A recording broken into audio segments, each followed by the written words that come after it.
বেরিয়ে পড়েছি বাবা। এই দেখো আমরা বেরিয়ে পড়েছি ইসকনে যাওয়ার জন্য। এই দেখো সকালে ব্রেকফাস্ট করে তাড়াতাড়ি চান টান করে রেডি হয়ে গেছি, এখানে ইসকনে যাব বলে। আর ক্যাব বুক করা হয়ে গেছে, এখান থেকে প্রায় 1 ঘন্টার মতনই লাগবে যেতে। তো যাই হোক, ইসকনটা শুনেছি চেন্নাইয়ের খুব ভালো, কোনোদিনই যাওয়া হয়নি, তাই মা বাবারা যখন এসেছিল ভাবছিলাম একটু ঘুরে আসি। তাই আমরা এখানে তাড়াতাড়ি রেডি হয়ে গেছি, ওখানেই ভোগ খেয়ে নেব। শুনেছি ওখানে দুপুরবেলাতে ভোগ খাওয়ার ব্যবস্থাও আছে।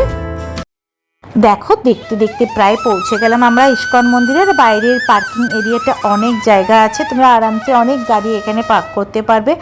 আর আমরা ব্যাঙ্গালোরের ইসকন মন্দিরেও গিয়েছিলাম, কিন্তু তখন তোমাদের জন্য ভিডিও করা হয়নি, পরে কখনো গেলে সেই মন্দিরটা তোমাদের সঙ্গে শেয়ার করব। তবে চেন্নাইয়ের মন্দিরটা কি দারুণ, দেখো বাইরে থেকে দেখতে লাগছে অপূর্ব সুন্দর লাগছে।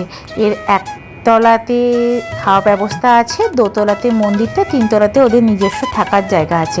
তো দোতলাতে আমরা উঠে প্রায় 1 ঘন্টাও নয়, আধ ঘন্টার মতন ওয়েট করছিলাম, কারণ আরতি করার টাইমটা তখনও শুরু হয়নি। তো তখন আমরা কিছু বইপত্র, কিছু জিনিস কিনলাম ইসকন মন্দির থেকে। আর তারপরে যখন আরতি শুরু হয়েছিল একটু আরতি দেখলাম, দারুণ সুন্দর লাগছিল আরতিটা দেখতে, তাই তোমাদের সঙ্গে একটু শেয়ার করলাম।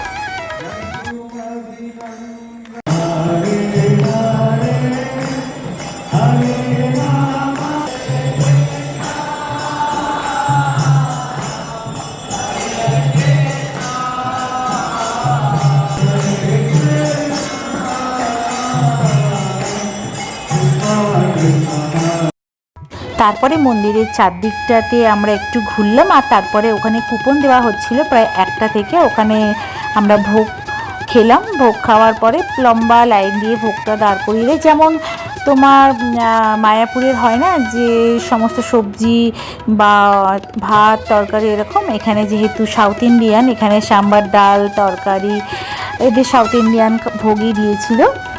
তারপরে মন্দিরের বাইরে আবার ভেজ রেস্টুরেন্টও ছিল ওদের। তোমরা যারা এরকম ভোগ খেতে চাও না তারা ওখানে গিয়ে ভেজ খাওয়ারও খেতে পারো। বাট আমরা ভোগ খেয়েছিলাম, ওই ভেজ খাওয়ার থেকে আমরা ভোগ খাওয়াটাকেই চুজ করেছিলাম, তাই ভোগ খেয়েছিলাম। আর তারপরে বাইরে একটু আমরা ফটো সেশন করলাম, এগুলোকে মনে মণিকোঠায় সুন্দরভাবে তুলে রাখার জন্য। আর তারপরে বাড়ি ফিরে এলাম। আর ঠিক ইসকন থেকে বেরিয়ে আসার সময় পড়বে তোমার এই ওয়ান্ডারটা, আর তার সঙ্গে অ্যাকোরিয়ামটা চেন্নাই যেটা খুব ভালো করেছে, আর একটা হচ্ছে সোমওয়ার্ল্ড। এগুলোও পরে পরে তোমাদের সঙ্গে শেয়ার করব। আর আজকে পুরো ভিডিও কেমন হলো তোমরা সবাই জানিও, ভালো লাগলে একটা লাইক করে সাবস্ক্রাইব করে দিও আমার চ্যানেলটা।